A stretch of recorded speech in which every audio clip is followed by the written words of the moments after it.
আসসালামু আলাইকুম, কেমন আছেন সবাই? চলে আইছি নতুন একটা ভিডিও নিয়ে আপনাকে মাঝে অনেক দিন পরে। সবাই মিলে চলে গেছি সুন্দরবনের কাছে কোলঘেঁষা একটা রিসোর্টে। যেই রিসোর্টে গেলে অনেক দিন পরে আমরা কিন্তু একটু তৃপ্তি পাইছি, ডুবাইতে পারছি, সাঁতরাইতে পারছি, মাছ ধরতে পারছি। তয় চলেন আমাগুলোকে দেখাইতে থাকি পুরো ব্লগটি।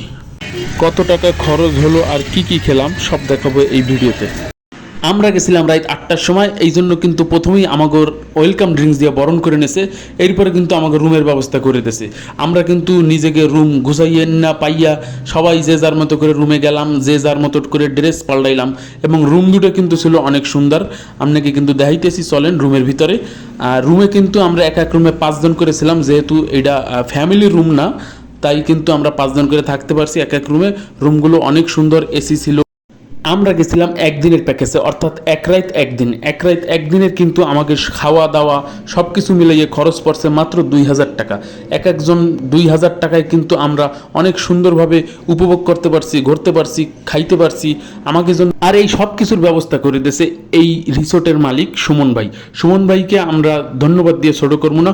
তাই আমরা গোছগাছ করে বের হইতেই দেখি আমাকে লেগা বড় একটা ভেটকি মাছ রেডি করছে বারবিকিউ খাওয়ানোর লেগা। আমরা আওয়ার আগেই আমাকে লেগে একটা ভেটকি মাছ ধরছে, ঘের দিয়া ধরে রেডি করছে। তো আমি তো আর বইয়ে থাকার লোক না, মাছটারে সুন্দরভাবে কাটতে কুটতে কীভাবে প্রসেসিং করিয়া বারবিকিউ করা যায় সেই চিন্তা ভাবনা নিয়ে কিন্তু শুরু করছি। ভোতা ছুরি একটা হাতে নিয়ে কিন্তু পোষাইতে কিন্তু মাছটারে আমরা কোনো রকমে একটা সাইজে লই আইছি। আইনে কিন্তু মনে করেন যে এরপরে খাঁচায় সুন্দর করে সাজাইয়া আগুনের কাছে গেছি। আগুনের কাছে যাইয়ে তো দেখি আমার লেগা স্টাফ রাখছে 3 জন, হেরা আমারে হেল্প করবে আর আমি মাছ বারবিকিউ করবো।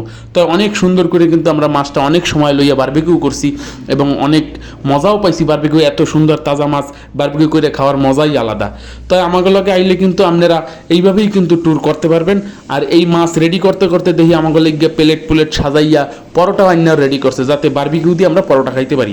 বারবিকিউ পরোটা খাইতে কিন্তু মাত্র 1 ঘন্টার মধ্যেই আমাকে রাইতের খাবার চলে আইছে।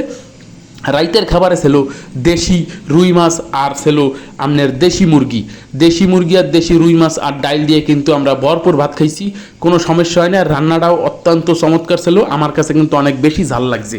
যে যেরকমভাবে ঝাল খান বললেই কিন্তু এরা এইভাবে করে দেবে, সমস্যা নাই। খাওয়া দাওয়া শেষ করে কিন্তু আমরা খুব মজা করতেছিলাম, বক্সে গান চালাই দিয়ে ক্যারাম বোর্ড খেলতে আসি। খেলতে কোন সময় যে রাত পার হয়ে গেছে আমরা কইতেও পারি না, এত সুন্দর আনন্দ করলাম আমরা, তা কওয়ার মতো না। ক্যারাম বোর্ডের সাথে কিন্তু লুডোও ছিল, আমরা কিন্তু অনেকে লুডোও খেললাম। লুডো খেলে ক্যারাম বোর্ড খেলে তার তো সকালবেলা কিন্তু প্রান্ত আমাকে ছোটো ভাই কয়, ভাই আপনি বন আপনার একটা ড্রোন শ্যুট লইয়ে দিই। এই কইয়ে কিন্তু হ্যাঁ আমার পুর পরে বয়সে কিন্তু একটা সুন্দর ড্রোন শ্যুট নেছে, পুরা ভিউ নেছে এই ঘেরের। দেখতে পারতেছেন ম্যানগ্রোভ ভিলেজ ইকো রিসোর্টটা কিন্তু অনেক সুন্দর। ভোরবেলা আমাদের কাছে ভালো লাগছে। আর এইখানে কিন্তু ভোরবেলা এই গরমের সময় কিন্তু একটা ঠান্ডা ভাব ছিল, যেহেতু এইটা নদী এবং সুন্দরবনের কোল ঘেঁষা। আমরা কিন্তু অনেক মজা করছি। এরপরে কিন্তু আমরা মাছ ধরছি, দুপুরবেলা ভরপুর ডুবাইছি, সবাই মিলে আনন্দ ফুর্তি করে ডুবাইছি। প্রায় 3 ঘন্টা ডুবাইতে তো এক একজনের ঠান্ডা লাগাইয়ে ফেলাইছি। ঠান্ডা লাগছে তাতে কি, ডুবানো কিন্তু থামি নাই। 3 ঘন্টা ডুবাইয়া কিন্তু আমরা এরপরে উঠে কিন্তু আমরা দুপুরের খাওয়া দাওয়া করছি। দুপুরে কিন্তু আমাদের জন্য খাওয়া দাওয়ার ব্যবস্থা ছিল অত্যন্ত চমৎকার। দেশি হাঁস এবং আপনার দেশি ভেটকি মাছ, যেই ভেটকি মাছ কিন্তু আমি নিজেও একটা ধরছিলাম ঘেরে নাইমা, প্রায় 2.5 কেজি ওজন। দেশি হাঁস, দেশি ভেটকি মাছ আর ডাইল দিয়ে কিন্তু আমাকে দুপুরবেলা খাওয়াইছে। খাওয়া দাওয়া শেষ করে কিন্তু আমরা পুরো রিসোর্টটা আবার একটু ঘুরলাম। যেহেতু রিসোর্টটা নতুন তাই কিন্তু কাজ চলমান। এই যে দেখতেছেন বাঁশ দিয়ে রাখছে, এই বাঁশের উপরে কিন্তু সব দেশি শাকসবজি চাষ হইবে, পিওর একদম ফরমালিন মুক্ত, যা কিন্তু আপনারা ওই জায়গা থেকে ইচ্ছা মতো চাইলেই কিন্তু নিয়ে ওইখানে রান্না করে খাইতে পারবেন। তো এইগুলো দেখতে কিন্তু আমাদের কাছে অনেক বেশি ভালো লাগছে। সারাটা দিন ঘুরছি আমরা আজকে। আমাকেও কিন্তু যেহেতু রাইতের বেলা আইছিলাম, মোটর সাইকেলগুলো কিন্তু হেরা কাপড় দিয়ে সুন্দর মতো পলিথিন দিয়ে ঢেকে রাখছে, যাতে কোনো বৃষ্টির পানি পুনি না পড়ে। আমাদের কাছে কিন্তু এই রিসোর্টটা অনেক বেশি ভালো লাগছে, যেহেতু নতুন রিসোর্ট। অল্প সময় যত দূর চোখ যায় তত দূর কিন্তু ঘের আর ঘের। এইগুলো প্রায় 100 বিঘা জমি নিয়ে এই রিসোর্টটা হয়েছে। তো এই রিসোর্টে যারা আসবেন অবশ্যই আগেই বাইরে নক দিয়ে যাইবেন, কোনো সমস্যা নাই। আমরা শেষ করে কিন্তু বিকেলবেলা আস্তে রওনা দেওয়ার চিন্তা ভাবনা নিছি। সুন্দর একটা বাতাস ছিল মনোমুগ্ধকর, সেই বাতাস খাইয়া পুরো রিসোর্টটা কিন্তু আমরা দেখতে বিদায় নিছি।